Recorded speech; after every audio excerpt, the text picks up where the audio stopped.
Hello students, मैं कृष्णपाल सिंह, सहायक आचार्य भूगोल, राजकीय महाविद्यालय धौलपुर। आज लेके आया हूँ आपके लिए एक नया वीडियो। और आज हम अपने इस वीडियो में बात करेंगे अपक्षय की।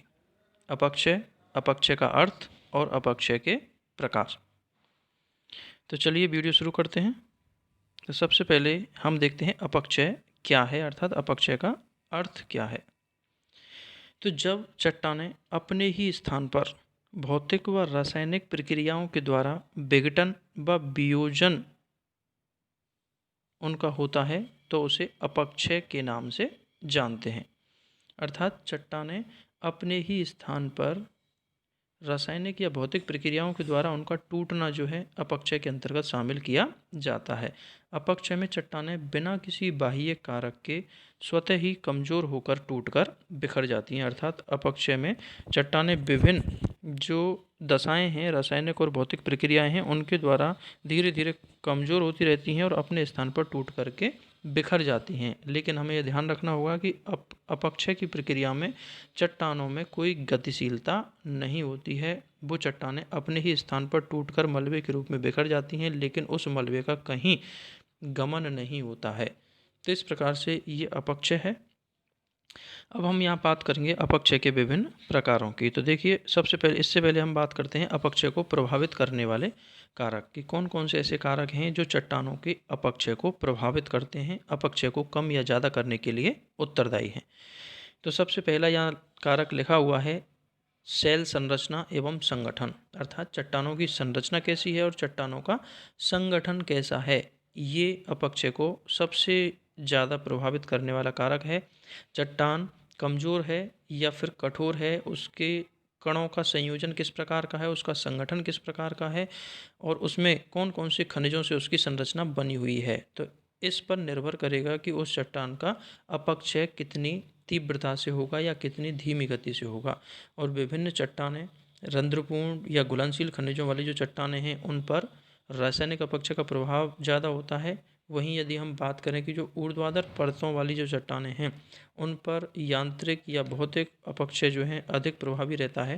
तो इस प्रकार से चट्टानों का उनमें परतों की स्थिति कैसी है, चट्टानों की संरचना किन किन प्रकार के खनिजों से हुई है और उसका जो संगठन है, उसमें कणों का जो संयोजन है वो किस प्रकार का है, ये सारी चीज़ें अपक्षय को प्रभावित करती हैं। इन सारी चीज़ों से अपक्षय प्रभावित होता है।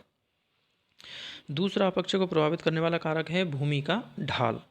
और भूमि का ढाल, जहाँ पर धरातल का ढाल तीव्र होता है तो तीव्र ढाल वाले क्षेत्रों में अपक्षय तुलनात्मक रूप से अधिक तीव्र होता है, क्योंकि तीव्र ढाल वाले क्षेत्रों में चट्टानों का जो थोड़ा बहुत मलबा अपक्षयित होकर के बिखरता है वो तुरंत वहाँ से हटा दिया जाता है और अपक्षय के लिए पुनः एक स्थान क्रिएट हो जाता है, एक रिक्त स्थान वहाँ पर बन जाता है। तो इस प्रकार से मंद ढाल की तुलना में तीव्र ढाल वाले धरातलों पर अपक्षय अधिक तीव्रता से होता है।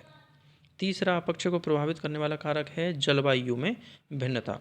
और जलवायु में भिन्नता की हम बात करें तो अलग अलग प्रकार के जलवायु वाले क्षेत्रों में होने वाला जो अपक्षय और अपक्षय का जो तरीका है वो अलग अलग पाया जाता है। जैसे यदि हम बात करें उष्ण और आर्द्र प्रदेशों की, तो उष्णार्द्र प्रदेशों में रासायनिक अपक्षय काफ़ी अधिक तीव्रता से होता है, क्योंकि वहाँ पर नमी की मात्रा काफ़ी ज़्यादा होती है और टेम्परेचर भी काफ़ी ज़्यादा होता है। वहीं यदि हम शुष्क प्रदेशों की बात करें तो उष्ण एवं शुष्क प्रदेशों में, अर्थात जहाँ तापमान तो ज़्यादा है लेकिन शुष्कता है, तो ऐसे क्षेत्रों में भौतिक या यांत्रिक अपक्षय ज़्यादा तीव्रता से होता है। तो इस प्रकार से अलग अलग प्रकार के जलवायु वाले क्षेत्रों में अपक्षय की जो तीव्रता है उसमें अंतर देखने को मिलता है। वहीं यदि हम बात करें हिमाच्छादित धरातल की, तो हिमाच्छादित धरातल पर भौतिक और रासायनिक दोनों ही प्रकार के अपक्षय तुलनात्मक रूप से काफ़ी धीमे देखने को मिलते हैं, काफ़ी कम देखने को मिलते हैं।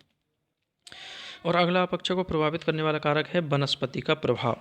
और वनस्पति चट्टानों में दोनों तरह का कार्य करती है। एक तरफ वनस्पति चट्टानों को अपनी जड़ों के साथ संयोजित रखने का कार्य करती है, ऊपरी चट्टान की जो परत है उसको मजबूती से बांधे रखने का प्रयास करती है और अपक्षय को रोकती है। वहीं यदि हम आगे भी हम पढ़ेंगे, बात करेंगे, तो वनस्पति की जो जड़ें हैं वो चट्टानों को तोड़ने का भी कार्य करती हैं। लेकिन प्रमुख रूप से हम देखें तो वनस्पति का जो आवरण है वो चट्टानों के अपक्षय को रोकने में ज़्यादा महत्वपूर्ण भूमिका निभाता है और चट्टानों को संयोजित करने का कार्य करता है। और यही कारण है कि जिन क्षेत्रों में सघन वनस्पति का आवरण पाया जाता है वहाँ वनस्पति विहीन प्रदेशों की तुलना में अपक्षय काफ़ी कम देखने को मिलता है।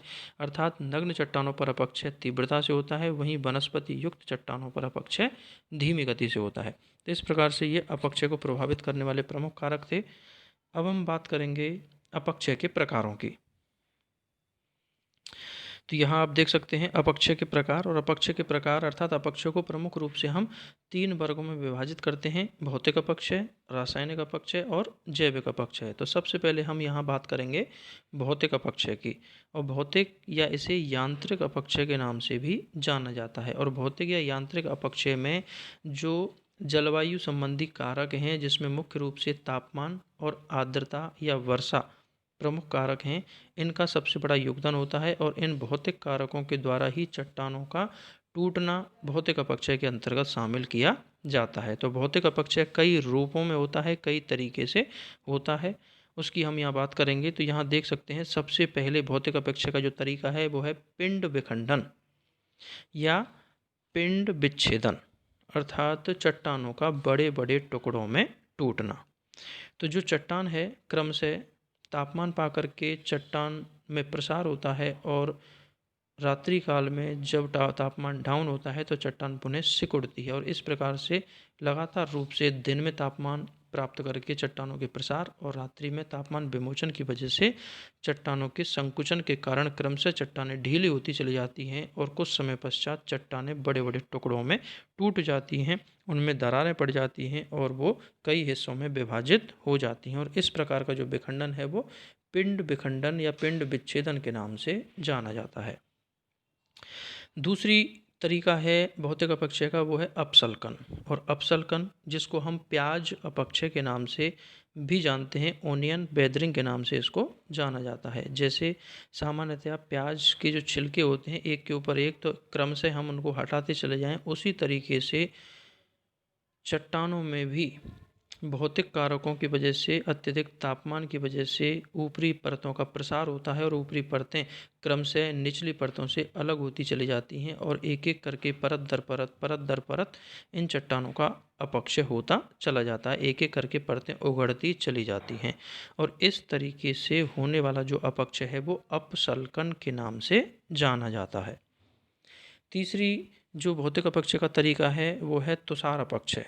और तुषार मतलब पाला, अर्थात तुषार के द्वारा या पाले के द्वारा होने वाला जो अपक्षय है।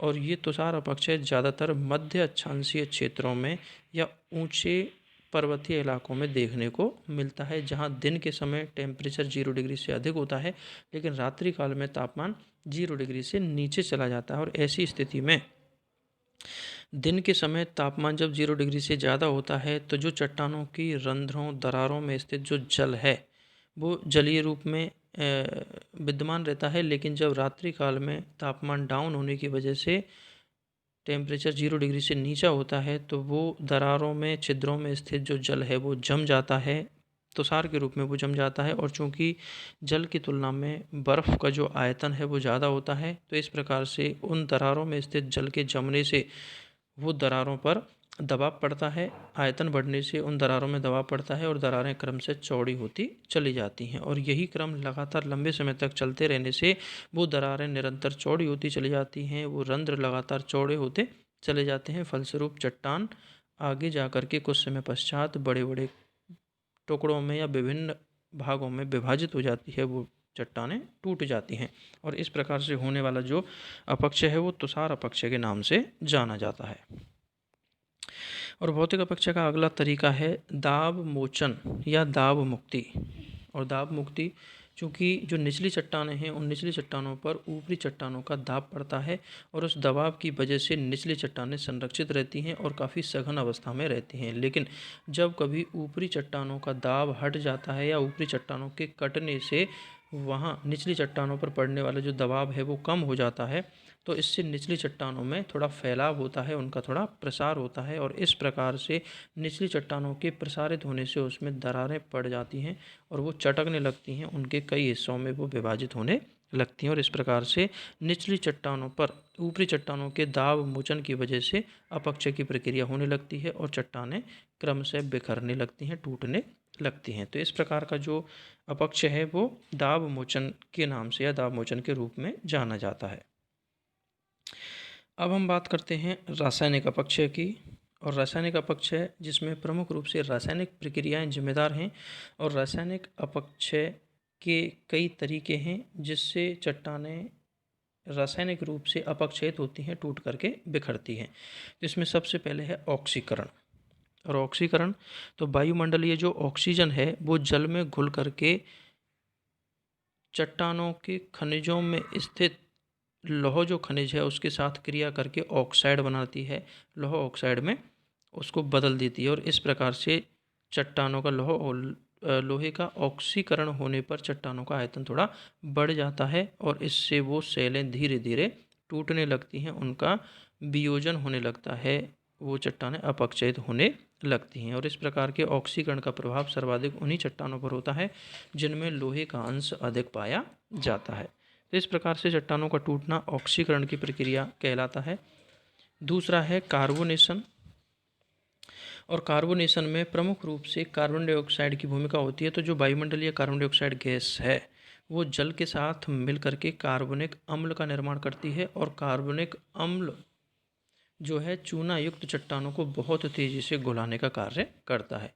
तो जब कार्बोनेशन की प्रक्रिया में जल के साथ कार्बन डाइऑक्साइड मिल जाती है और कार्बनिक अम्ल का निर्माण होता है तो वो कार्बन डाइऑक्साइड युक्त जल जब चूना युक्त चट्टानों के क्षेत्र में पहुंचता है या फिर उन चट्टानों के ऊपर से गुजरता है जिनमें चूने की मात्रा है तो उन में से चूने के तत्व को वो अपने साथ घुला लेता है। फलस्वरूप चट्टानें छिद्रमय हो जाती हैं या फिर चूना के उसमें से हटने से चट्टानें कमज़ोर हो जाती हैं और क्रम से धीरे धीरे वो टूट करके बिखर जाती हैं। तो इस प्रकार की जो अपक्षय है वो कार्बोनेशन के नाम से जाना जाता है।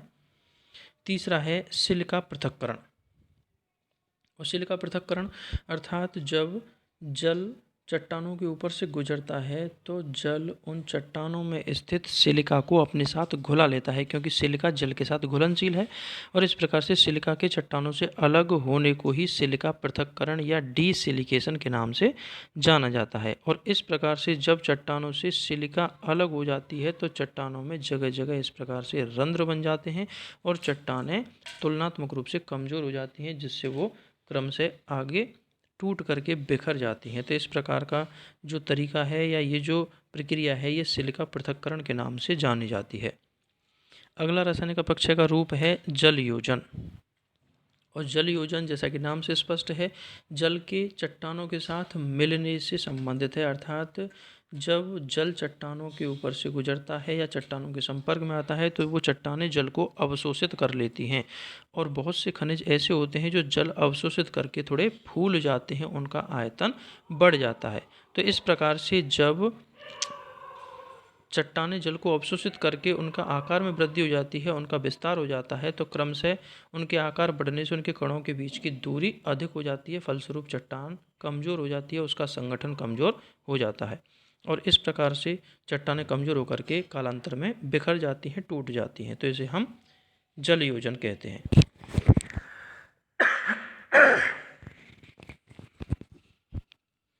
और अगली प्रक्रिया है घोलीकरण की या घोलन की।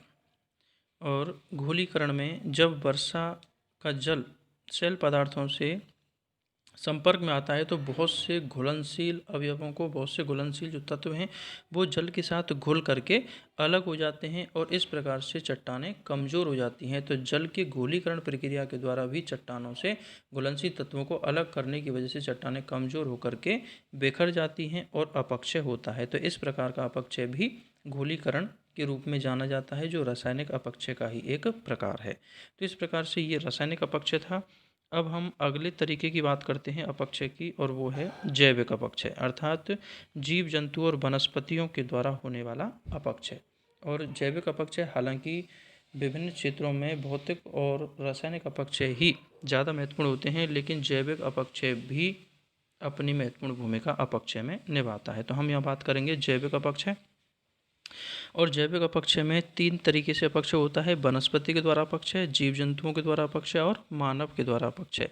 तो सबसे पहले हम बात करते हैं वनस्पति के द्वारा अपक्षय। हालांकि वनस्पति अपक्षय को रोकने का काम करती हैं और ऊपरी चट्टानों को मजबूती प्रदान करने का काम करती हैं, लेकिन कभी कभी वनस्पति, जिसमें मुख्य रूप से जो बड़े आकार के वृक्ष होते हैं, वो चट्टानों को तोड़ने का भी कार्य करते हैं। और बड़े आकार के जो वृक्ष हैं उनकी जड़ें जब क्रम से चट्टानों के अंदर प्रवेश करती हैं और कालांतर में वो जड़ें थोड़ी मोटी होती चली जाती हैं, तो चट्टानों के मध्य उन जड़ों के लगातार मोटे होते रहने से जो दरारें पड़ती हैं वो लगातार चौड़ती चली जाती हैं और चट्टानें टूट जाती हैं। इस प्रकार से वृक्षों की जड़ों के द्वारा होने वाला जो चट्टानों का विखंडन है वो वनस्पति द्वारा अपक्षय के अंतर्गत शामिल किया जाता है। दूसरा है जीव जंतु द्वारा अपक्षय। और जीव जंतु के अपक्षय में हम जानते हैं कि बहुत से जीव जंतु ऐसे हैं जो ज़मीन में बिल बना करके रहते हैं और चट्टानों को तोड़ने का कार्य करते हैं, जैसे केंचुआ है, दीमक है, चूहे हैं। ये सब इस प्रकार के जीव जंतु हैं जो चट्टानों को तोड़ करके उसमें अपना बिल बना के रहते हैं और चट्टानों के अपक्षय का एक कारक बनते हैं। और तीसरा है मानव द्वारा अपक्षय।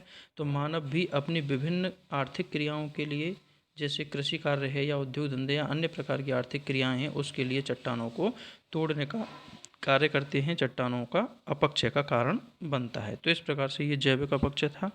तो हमने आज अपने इस वीडियो में अपक्षय के प्रभावित करने वाले कारक और अपक्षय के विभिन्न प्रकारों के बारे में पढ़ा। उम्मीद करता हूँ आपको मेरे द्वारा दी गई जानकारी अच्छी लगी होगी। आपको मेरा वीडियो अच्छा लगा हो तो इसे लाइक और शेयर करें और मेरे चैनल को सब्सक्राइब करें। धन्यवाद।